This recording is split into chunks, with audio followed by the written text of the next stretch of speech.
2025년 2월 9일 최신 기출문제 이론시험 문제를 풀어보도록 하겠습니다. 1번 다음 중 손익계산서가 제공할 수 있는 재무정보로 가장 적절한 것은? 손익계산서는 일정 기간 동안 기업의 경영 성과에 대한 정보를 제공하는 보고서입니다. 그래서 정답은 경영 성과에 대한 정보 4번이 됩니다. 경영 성과는 이제 수익과 비용을 말하죠. 나머지 보기 보면 보기 1번의 타인 자본은 부채를 말하는 거고요. 자기 자본은 자본을 말해요. 그 다음에 보기 3번은 자산이 있죠. 자산, 부채, 자본에 대한 정보를 제공하는 거는 재무상태표입니다.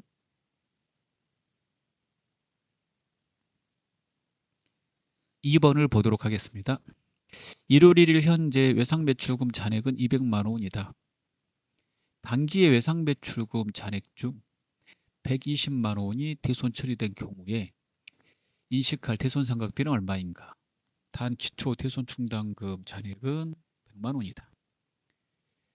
외상매출금 200 중에서 120이 대손됐다고 그랬죠? 그럼 회계 처리해 보면 외상매출금 대손이면 장부에서 빼야 되거든요. 그 대변의 외상매출금 차변에 대손이 발생했을 때 대손 충당금 잔액을 확인해서 먼저 회계 처리를 해야 돼요. 100만 원 있어요.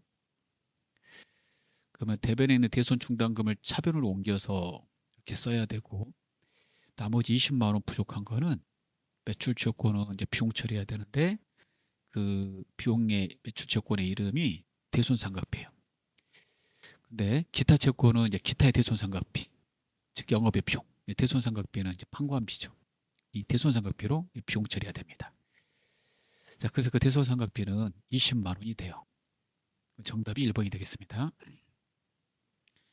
3번 다음 중 재고자산의 평가에 대한 설명으로 가장 옳지 않은 것은?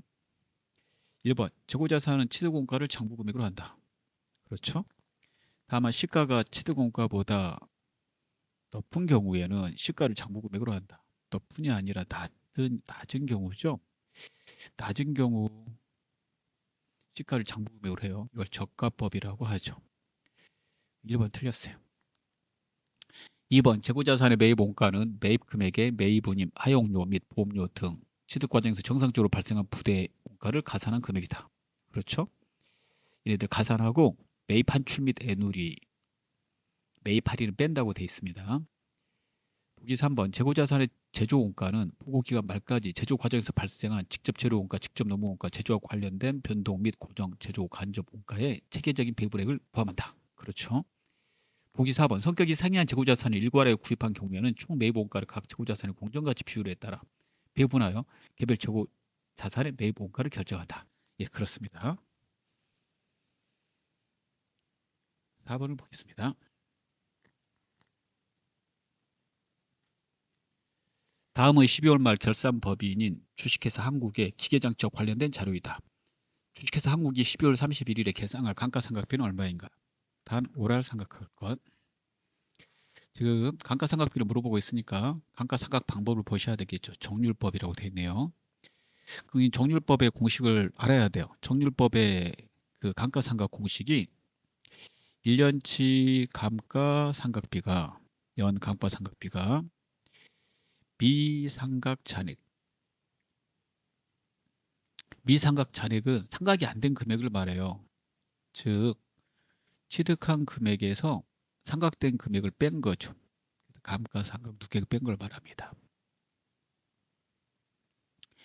여기에다 곱하기 정률법이니까 정률이죠. 정률을 다른 말로 상각률 이렇게 말하고 있어요. 자, 그러면 2025년 7월 1일 날 취득을 했어요.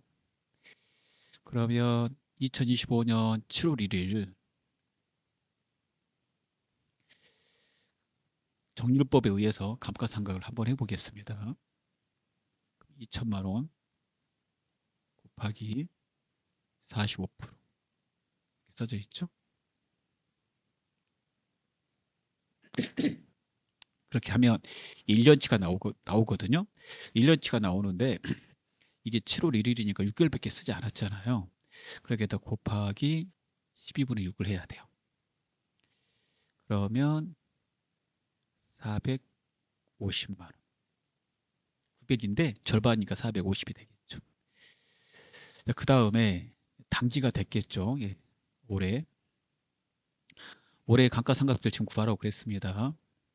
그러면은 올해 감가상각비는 미상각 잔액 곱하기 정률인데 정률은 45% 고정돼 있고 미상각 잔액이 취득원가에서 작년 7월 1일에 6개월간 쓴 거 450만 원 빼야 되잖아요. 그래서 2천만 원에서 빼기 450을 해야 돼요. 여기에다 곱하기 45%를 하게 됩니다. 그러면 계산해 보면 697만 5천 원이 올해 감가상각해야 될 감가상각비가 되겠습니다. 따라서 정답은 3번이 되겠습니다. 5번 다음 중 단기 매매 증권에 대한 설명으로 틀린 것은 1번 단기 시세 차익을 목적으로 취득한 시장성에 있는 유가증권을 말한다. 맞아요. 2번 단기 매매 증권 중 채권은 원가법, 주식은 공정가치로 기말평가한다. 단기 매매 증권은 채권이든 주식이든 다 공정가치로 평가해요. 2번이 정답이에요. 3번 단기 매매 증권 처분에 따른 처분 손익은 손익계산서에 반영한다. 예, 단기 손익 처리하는 겁니다. 맞아요. 4번 단기 매매 증권은 유동자산 중 당좌자산으로 분류한다. 그렇습니다. 6번 다음 설명 중 옳지 않은 것은 1번 자산은 과거의 거래나 사건의 결과로서 현재 기업의 실체에 의해 지배되고 미래 경제적 효익을 창출할 것으로 기대된 자원을 말한다. 예, 맞아요. 정확한 설명입니다. 2번 기업의 자금 조달 방법에 따라 타인 자본과 자기 자본으로 구분된다. 부채는 자기 자본에 해당되며 타인으로부터 빌린 빚을 말한다. 타인으로부터 빌렸으니까 자기 자본이 아니라 타인 자본이겠죠. 부채하고 같은 말이 타인 자본이에요. 자기 자본은 예, 자본이고 자본 우리가 말하는 정답은 2번이 되겠습니다. 틀려요. 3번 자본은 기업 실체의 자산 총액에서 부채 총액을 차감한 잔여액 또는 순자산을 말한다. 그렇죠. 예. 그래서 자본을 다른 말로 순자산이라고 그래요. 자산 빼기 부채가 자본이기 때문에. 4번 비용은 기업 실체의 경영활동과 관련된 재화의 판매 또는 용역의 제공 등에 따라 발생하는 자산의 유출이나 사용 또는 부채의 증가이다. 네, 맞아요. 7번 보겠습니다. 다음 중 자본에 대한 설명으로 틀린 것은 1번 신주 발행비는 단기 손익으로 처리한다. 주식 발행할 때 신주 발행비가 발생되면 단기 손익으로 처리하라고 하지 않고요. 주식 발행 차금에서 차감하라고 돼 있어요.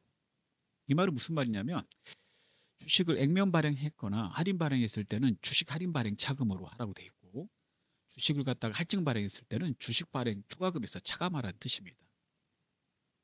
즉 주식 발행 차금에서 차감한다는 말은 액면 발행, 할인 발행 시에는 주식 할인 발행 차금으로 처리, 할증 발행 시에는 그 발행비를 주식 발행 초과금에서 빼는 거예요. 차감하는 거. 그 말이 주식 발행 차금에서 차감하라는 뜻이므로 단기 손익으로 처리하면 안 되겠죠. 1번이 틀렸어요. 2번 주식의 할증 발행 시 증가하는 자본금은 주식의 액면 발행 시 증가하는 자본금과 동일하다. 자본금은 액면 금액으로 표시하므로 항상 동일하죠. 할인 발행하든 액면 발행하든 할증 발행하든 자본금은 액면 금액으로 쓰므로 동일합니다. 발행 금액이 달라지는 거죠. 3번 자본은 자본 거래와 손익 거래로 분류한다. 네, 그래요. 자본 거래에 해당이 되는 게 자본금, 그다음에 자본요금, 그다음에 자본 조정. 이 자본 거래는 증자 감자하고 관계되는 거래고 손익 거래는 기타 포괄 손익 누계 그다음에 이익잉여금이 있죠. 이익잉여금. 얘네들은 손익과 관계돼서 발생되는 자본들입니다. 보기 4번. 주식 발행 초과금은 자본이용금으로 분류한다. 예, 맞습니다. 8번. 다음의 자료를 이용하여 매출 총익을 계산하면 얼마인가? 매출 총익의 공식을 하시면 되겠죠. 매출 총익의 공식은 매출액에서 매출 원가를 빼는 거예요. 그러면 매출액은 제시됐잖아요. 500만 원. 그 매출 원가만 구하면 되죠. 매출 원가의 공식이 어떻게 돼요? 기초 상품 재고액에다가 플러스 당기 상품 매입액 마이너스 기말 상품 재고액이죠. 작년에 팔다 남은 거에다 올해 사온 거 더하고 올해 팔고 남은 거 빼면 되잖아요. 그럼 100만 원에서 200을 돼서 300. 300에서 50을 빼라는 거죠. 250이네. 매출액은 500이고 500만 원에서 250을 빼면 매출 총익은 250만 원입니다. 2번이 정답이 되겠습니다. 자, 이번에 9번을 보도록 하겠습니다.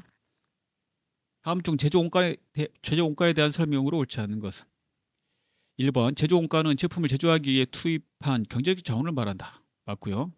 2번에 간접원가는 간접재료원가, 간접노무원가 등 제품을 생산하기 위해 투입된 직접 재료원가와 직접 노무원가 외의 모든 제조원가를 말한다. 그렇죠. 3번 직접 노무원가는 제품을 생산하기 위하여 투입된 생산직 종업원의 급여로서 특정 제품에 직접 추적할 수 없는 노무원가를 말한다. 직접은 추적할 수 있어서 직접이라고 그러는 거예요. 추적할 수 없으면 간접 노무원가라고 그럽니다. 3번이 틀렸습니다. 4번 직접 노무원가와 제조 간접 원가를 합하여 가공원가 혹은 전환원가라고 하는데 예, 맞아요.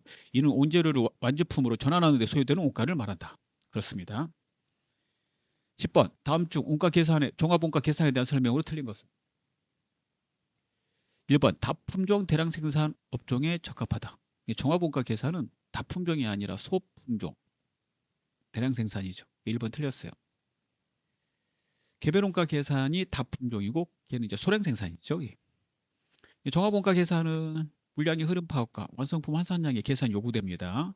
3번 원가 요소별 즉 재료원가하고 가공원가로 기초 제공품 원가와 단기 발생 원가를 짓게 한다. 그렇죠? 4번 제조 원가는 각 공정별로 짓게 되면 그 공정을 통과한 제품 단위에서 원가를 배분한다. 다 맞아요. 얘네들은 다 맞는 말이 되겠습니다. 종합원가 계산하는 방법에 선입선출법과 평균법의 공식을 꼭 숙지하셔야 됩니다. 11번을 보겠습니다. 단기의 원가 매입액은 800만 원이고 기초 원재료 재고액이 기말 원재료 재고액이 기초 원재료 재고액보다 30만 원 감소했대요. 그러면 단기 원재료 원가는 얼마인가? 원재료 소비액을 구하라는 거죠. 소비액은 일단 기초부터 시작해야 되잖아요. 얼마큼 썼는지는 기초에다가 단기 매입 이렇게 그다음에 기말 빼면 소비액이 나오겠죠. 그럼 기초 잠깐 보시죠. 기말 원재료 재고액이 기초 원재료 재고액보다 30만 원 감소했으니까 기초에다 30을 넣고 30만 차이 만들면 되겠죠.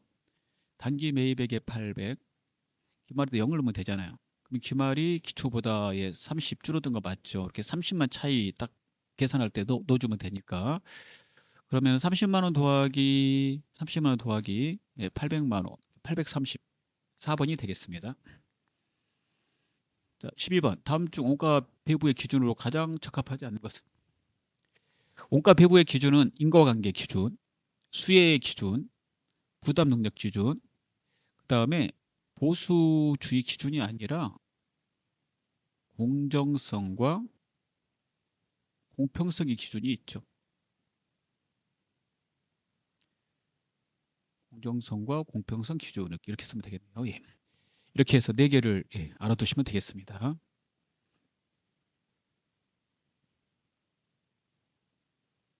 13번입니다. 다음 중 당해 연도 말 현재 부가가치세법상 전자세금계산서를 발급해야 하는 사업자는 몇 명인가? 단 다른 사업자는 없고 세금계산서 발급 의무가 면제되지 아니한다. 전자세금계산서라고 그랬잖아요. 전자세금계산서 의무 발급 사업자는 법인. 그 다음에 개인은 직전연도 재화와 용역의 공급과 합계액이 8천만 원 이상 이렇게 돼 있죠. 자, 그러면 다 직전요도 써져 있고 세 개가 법인이면 법인은 이제 금액 안 따지니까 무조건 발급해야 되고 개인은 금액을 따지는데 1억이라고 그랬으니까 8천만 원 이상 맞잖아요. 그러면 이거 다 되는 거죠. 정답은 4번이 되겠습니다. 14번입니다. 다음 중 부와 같이 세법상 재화의 공급으로 보는 경우는 1번 조세의 몰랍 공급을 안 보죠. 세금을 내기 위해서 가지고 있는 재화를 낸 것이므로 이건 세금 낸 거지 판 건 아니잖아요. 법률에 따른 공매 경매 수행도 아니고 그다음에 사업상의 증여. 사업상의 증여는 재화 공급의 특례, 즉 간주 공급입니다. 그래서 공급으로 본다라는 뜻이죠. 간주 공급이. 그럼 이제 3번이 되고요. 그다음에 사업의 양도죠. 예. 이거 공급으로 보지 않잖아요. 그래서 이게 중요한 부분이니까 그 공부할 때 예, 핵심 정리 이런 거 잘 보셔서 꼭 알아두시면 돼요. 자, 15번 보겠습니다. 다음 중 부와 같이 세법상 영세율 적용 대상이 아닌 것은 영세율 적용 대상은 수출과 관계되는 거죠. 자, 1번 내공부품 외국으로 반출하는 거. 그 다음에 용역의 국외 공급 9개. 그 다음에 애국항행 용역의 공급 애국항. 이제 3번 보세요. 주택과 이에 부수되는 토지의 임대 용역으로서 대통령으로 정하는 거. 이거는 면세에서 있는 말이잖아요. 따라서 3번은 면세이므로 영세율 적용 대상이 아닙니다. 정답은 3번이 되겠습니다. 자, 다 풀었습니다. 감사합니다.